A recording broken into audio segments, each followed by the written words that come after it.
Hello and welcome to the Martini Shot. Today we'll be reviewing Supergirl and tinting our blood green with a emerald cocktail called Kryptonite Delight.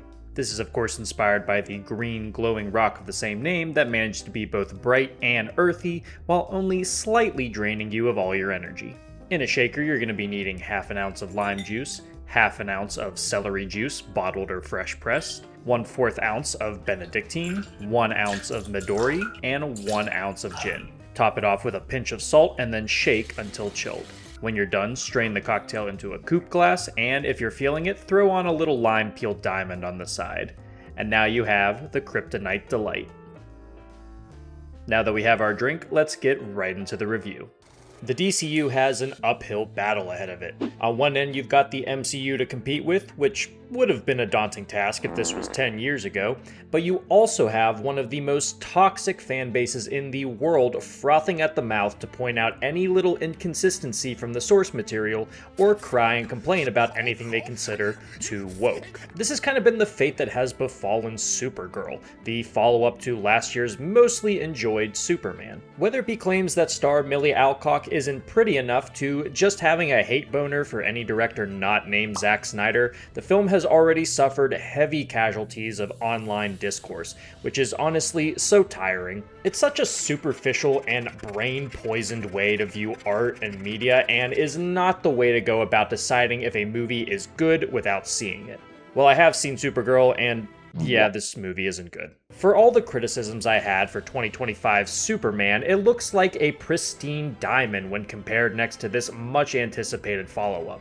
While Superman is full of life, a goofy but sincere voice, and a colorful style, Supergirl is bland, surface level, and often downright ugly to look at. It really seems like it's chasing the tail of James Gunn without really understanding what makes his movies fun and memorable in the first place. It's not needle drops and gross alien freaks. Those help, but not when they're superfluously thrown in there expecting it to elevate the narrative and characters. Let me tell you, it did not work here. Maybe the DCU really is following in the MCU's footsteps with starting pretty strong and then stumbling right when you get to mile 1. Home is wherever you are, buddy. Despite all of that, there is some good here. Millie Alcock is a good actress. House of the Dragon is more than enough proof of that, yet she's given nothing worthwhile to work with here.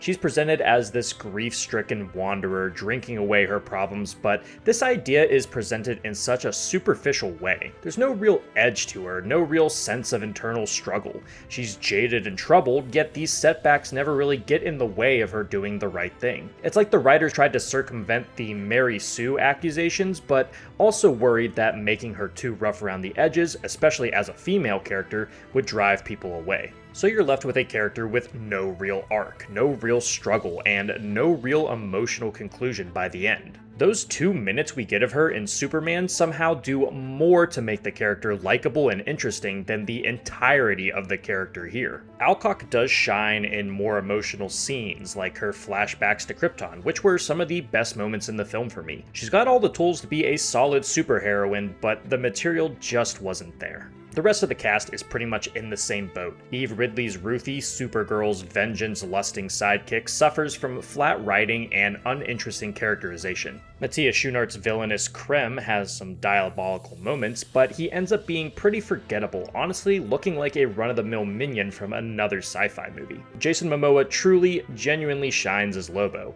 You can tell he's having fun with it, and he manages to be a fun little injection into the film. It's just too bad he's a complete non-factor to the story. Seriously, you remove Lobo from this and nothing changes. His impact on the story is incredibly minimal, so while he is a lot of fun to watch on screen, his overall inclusion in the narrative amounts to a hot load of nothing. Ironically enough, some of the best moments in the film come from the very brief inclusions of David Corenswet's Superman. Every minute he's on screen, he pretty much reaffirms why he was a tremendous pick to wear the cape, exuding a goofy, likable charm that no one else in the film manages to capture. I wasn't raised there. Why am I talking louder? Let me help you. A negative that did carry over from Superman to here was the visuals, but for different reasons. scenes. Superman had a lot of color, but also felt insanely washed out at times, while the visual effects occasionally looked pretty janky and rubbery. This is actually something I think Supergirl does way better. I think the effects are a huge upgrade, from particle effects to the prosthetic work that can be found on a ton of goofy side characters. It really does feel like Diet Star Wars at times. The whole film is caked in this ugly brown and gray color palette that makes the whole thing look muddy and unappealing to look at. And the thing is, the film takes place across multiple worlds and planets,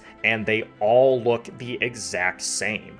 Grimy, rundown, and dusty. There's no variation, no telltale signs of what makes these settings different. Watching the trailer, you'd think the entire thing takes place on the same planet, but no, it's like 3 different ones. You could say the dirty aesthetic is supposed to contrast to the bright blue of Supergirl's outfit, but she doesn't even wear it until the end of the film. They surfing Dracula her. This movie is loosely based off of the Supergirl Woman of Tomorrow comic series, but those astonishing visuals and colors did not make the jump to the screen at all. I haven't read the series, but I can't imagine much of what made the story great made it in here either. Narratively, it's a bit of a mess. The story gets super repetitive with Supergirl finding the bad guys, her powers get nullified in some way, they fight for a bit, and then the baddies escape. This happens multiple times, and there's no clear sense of urgency or danger being built in between these encounters. The action ends up being pretty decent, but also feels like a pulled punch compared to the bonkers stuff we saw in Superman. All of these sequences end up having some built-in contrivance to make these encounters end in a stalemate,